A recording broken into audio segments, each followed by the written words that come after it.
حکیم لقمان رحمۃ اللہ علیہ فرماتے ہیں، انسان مایوس اور پریشان اس وقت ہوتا ہے جب اپنے رب کو راضی کرنے کے بجائے لوگوں کو راضی کرنے میں لگ جائے۔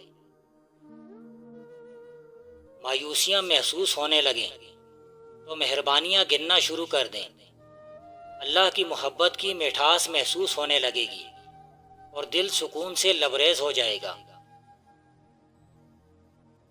جب تم سکون کی کمی محسوس کرو تو اپنے رب کے سامنے توبہ کرو، کیونکہ یہ انسان کے گناہ ہی ہیں جو دل کو بے چین رکھتے ہیں۔ جن لوگوں نے اللہ تعالیٰ کو یاد رکھا، لوگوں نے ان کی زندگی کے بعد بھی ان کو یاد رکھا۔ قائم ذات سے محبت کرو تو تم بھی قائم ہو جاؤ گے۔ جو شخص کہتا ہے کہ میں کل خوش ہو جاؤں گا، وہ کبھی خوش نہیں ہوگا۔ میری لاکھ برائیوں کو جانتے ہوئے بھی مجھ سے بے انتہا محبت کرنے والا صرف میرا اللہ ہے۔ اچھا ساتھی وہ ہے جسے دیکھنا تمہیں خدا کی یاد میں مصروف کر دے، جس کی گفتگو سے تمہارے علم میں اضافہ ہو جائے اور جس کا عمل آخرت کی یاد دلائے۔ دو چوریاں زندگی میں جائز ہیں، ایک کتاب کی اور دوسری دل کی۔ جو بندہ جھک نہیں سکتا وہ کبھی لڑ نہیں سکتا، اور جو لڑ نہیں سکتا وہ کبھی جیت نہیں سکتا۔ مرد اتنا ہی بوڑھا ہوتا ہے جتنا وہ محسوس کرے، اور عورت اتنی ہی بوڑھی ہوتی ہے جتنی دکھائی دے۔ گدھا گر وہ ہوتا ہے جو ہر روز ایک مقام پر ایک جیسی صدا لگاتا ہے۔ جس کو آپ یاد کر رہے ہیں وہ بھی کسی نہ کسی صورت میں آپ کو یاد کر رہا ہے۔ جھوٹا آدمی اگر سچ بھی بولے تو سچ بے اثر ہو جائے گا۔ اگر تیرا بھائی گناہ کرے اسے نرمی سے ملامت کر۔ اگر وہ ایک دن میں 7 دفعہ گناہ کرے اور 7 دفعہ تیرے پاس آ کر کہے توبہ کرتا ہوں تو اسے معاف کر۔ موت سے زیادہ ایسی کوئی چیز نہیں ہے جو ہم ستا کر دے۔ بڑے لوگوں کی مخالفت سے آپ بڑے تو نہیں بنیں گے، لیکن چھوٹے لوگوں سے لڑ کر تم صرف چھوٹے بن کے رہ جاؤ گے۔ علم اور عمل کے درمیان فاصلہ کم کرنا شریعت بھی ہے اور ولایت بھی۔ نااہل کو اہلیت کا مقام مل جائے تو اس کی جان بھی خطرے میں ہوگی اور ایمان بھی۔ مبارک ہے وہ آدمی جو شریروں کی صلح پر نہیں چلتا اور خطاکاروں کی راہ میں کھڑا نہیں ہوتا اور ٹھٹا بازوں کی مجلس میں نہیں بیٹھتا۔ وہ اس درخت کی طرح ہوگا جو پانی کی ندیوں کے پاس لگایا گیا ہو۔ وہ اپنے وقت پر پھلتا ہے اور اس کا پتا بھی نہیں مرجھاتا۔ جو کرے گا بار آور ہوگا۔ جوانی میں اچھے کام کرو گے تو بڑھاپے میں ذلت اور شرمندگی نہیں اٹھانی پڑے گی۔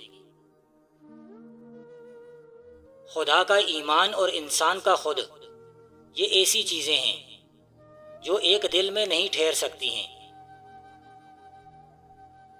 اگر ایک ہاتھ اللہ تعالیٰ کے لیے رکھ دو تو سارا وجود ہی اللہ تعالیٰ کے لیے ہو جاتا ہے۔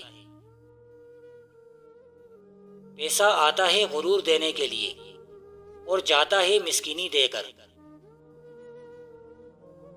اگر تم اپنے محبت رکھنے والے سے محبت رکھو تو تمہارے لیے کیا اجر ہے؟ کیا محصول لینے والے بھی ایسا نہیں کرتے؟ اگر تم فقط اپنے بھائیوں سے ہی سلام کرو تو کیا زیادہ کرتے ہو؟ کیا غیر قوموں کے لوگ بھی ایسا ہی نہیں کرتے؟ ہمیں چاہیے کہ تم کامل خلیق بنو۔ دعا کرو تم اس عبادت سے بچ جاؤ جس میں اللہ تعالیٰ کا قرب نہ ملے۔ ہم خیال لوگ ہم سفر ہو جائیں تو منزل آسان ہو جاتی ہے۔ لوگ جتنا بھی دل دکھائیں یہ یاد رکھا کریں کہ جب اللہ تعالیٰ کے بندے ہمیں توڑتے ہیں تو ان کا توڑنا ہمیں اللہ سے جوڑتا ہے۔ اللہ کے ساتھ کیے گئے کسی معاملے میں خسارہ نہیں، پھر وہ صدقہ، خیرات یا تجارت ہو، یا محبت، راز و نیاز یا دعا ہو۔ لیکن انسان کو یہ بات جلدی سے کہاں سمجھ میں آتی ہے۔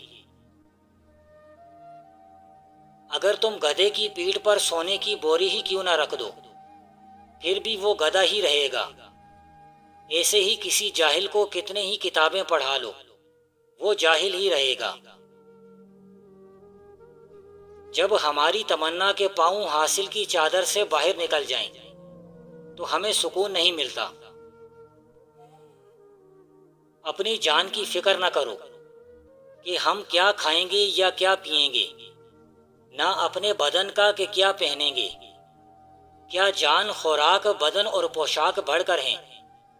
ہوا کے پرندوں کو دیکھ کہ نہ بوتے ہیں اور نہ کاٹتے ہیں اور نہ مکانوں میں جمع کرتے ہیں۔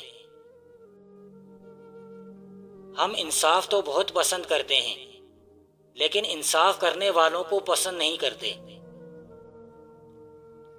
اگر زندگی کو مضبوط طریقے سے گزارا جائے تو اسے ناپنے کے لیے سالوں کا نہیں، بھلے کاموں کا پیمانہ استعمال میں لانا چاہیے۔ اپنی ہستی سے زیادہ کام کرنا ہلاکت ہے، اور اپنی ہستی سے کم کام کرنا بددیانتی ہے۔ زندہ رہنا چاہو تو موت قیامت ہے، اور اگر مرنا چاہو تو زندگی قیامت ہے۔ اقتدار کے ساتھ قرب رکھنے اور اس کے لیے تڑپنے والا کوئی صحافی اور قلم کار اس عظیم حقیقت سے آگاہ نہیں ہوگا کہ ہر لکھنے والا دراصل کسی بھی ریاست میں خود ایک سربراہ ریاست کا درجہ رکھتا ہے۔ دین سے اس طرح محبت کرو جس طرح دنیا دار دنیا سے محبت کرتا ہے۔ بعض اوقات ایسا بھی ہوتا ہے کہ بہت زیادہ میٹھی اور چاشنی بہت زیادہ تلخی میں تبدیل ہو جاتی ہے۔ جس کے چہرے پر دو علامات ظاہر ہو رہی ہوں تو سمجھ جائیں اللہ اس کے بے حد قریب ہے۔ اول، نیک پرہیزگار عورت جس کی آنکھوں میں حیا ہوگی۔ دوم، چہرے پر نور اور ماتھے پر محراب ہوگا۔ اگر دولت مند ہونا چاہتے ہو تو صبح و شام ایک لفظ پڑھا کرو، یا اللہ یا واسع۔ یقین جانو تھوڑے ہی عرصے میں دولت مند ہو جاؤ گے۔ نازیبا الفاظ کی یہ خصوصیات ہوتی ہیں، انہیں کسی زبان میں ابھی ادا کیا جائے ان کی نازیبائی فوراً سمجھ میں آ جاتی ہے۔ جس کے ساتھ تم ہنس چکے ہو اس کو بھلا سکتے ہو، اور جس کے پاس تم رو چکے ہو اس کو کبھی نہیں بھلا پاؤ گے۔ ایسے لوگوں سے ہاتھ مت ملاؤ جس نے کسی یتیم کا حق مارا ہو اور اس پر ظلم کیا ہو۔ طاقت سے محبت کو حاصل کرنا ایسا ہی ہے جیسے کسی پہاڑ سے دودھ نکالنا یا کسی سوئی کے ناکے سے اونٹ کو گزارنا۔ گدھ کی آنکھ مردار انسان کے علاوہ کچھ اور دیکھنے سے قاصر ہے۔ آدمی جوان کب ہوتا ہے؟ جب وہ آئندہ کے خواب دیکھے۔ بوڑھا کب ہوتا ہے؟ جب وہ گزشتہ چیزیں یاد رکھے۔